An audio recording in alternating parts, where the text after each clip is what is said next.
The Fairy Queen, Stands Edmund there Spencer. lofty, all clean dismayed to see so uncouth sight, and half enraged at her shameless guise, he thought have slain her in his fierce despite.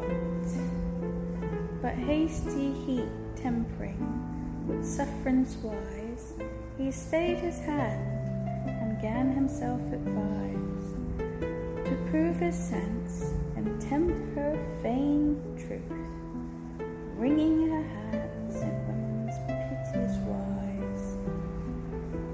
Though can she weep to stir up gentle Ruth, both for her noble blood, and for her tender youth. And said, "Ah, sir, my liege lord and my love, shall I accuse the hidden cruel fate, and mighty causes wrought in heaven above, or the blind God that doth me thus amate?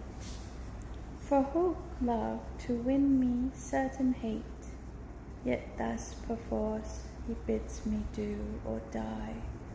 Die is my due, yet rue my wretched state.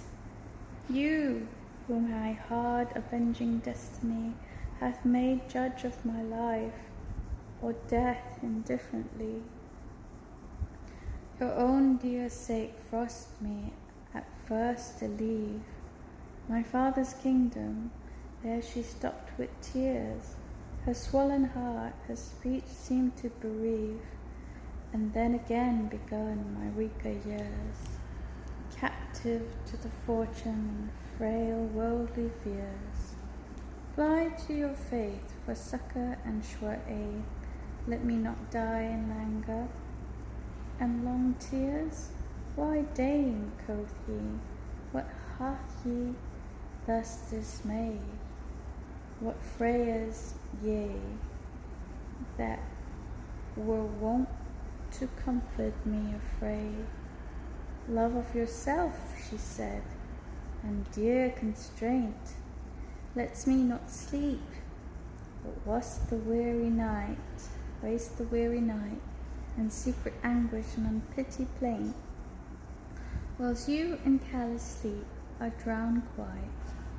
A doubtful words made that redoubted night suspect a truth, yet since no untruth he knew, her fawning love with full disdainful spite, he would not shed, but said, "Dear dame, I rue, that for my sake unknown such grief unto you grew. Assure yourself it fell not all to ground, for all so dear as life is to my heart, I deem your love, and hold me to your bound. Nay, let vain fears procure your needless smart, where cause it is none, but to your rest depart." Not all content, yet seemed she to appease her mournful plaints, beguiled of her art, and fed with words that could not choose but please. So sliding softly forth she turned as to her ease. Long after lay he musing at her mood, much grieved to think that gentle dame so light, for whose defence he was to shed his blood.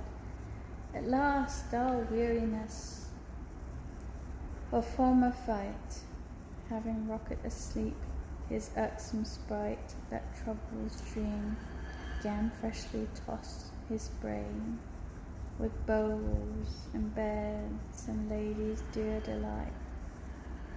But when he saw her, his labour was vain. With the misformed sprite he back returned again.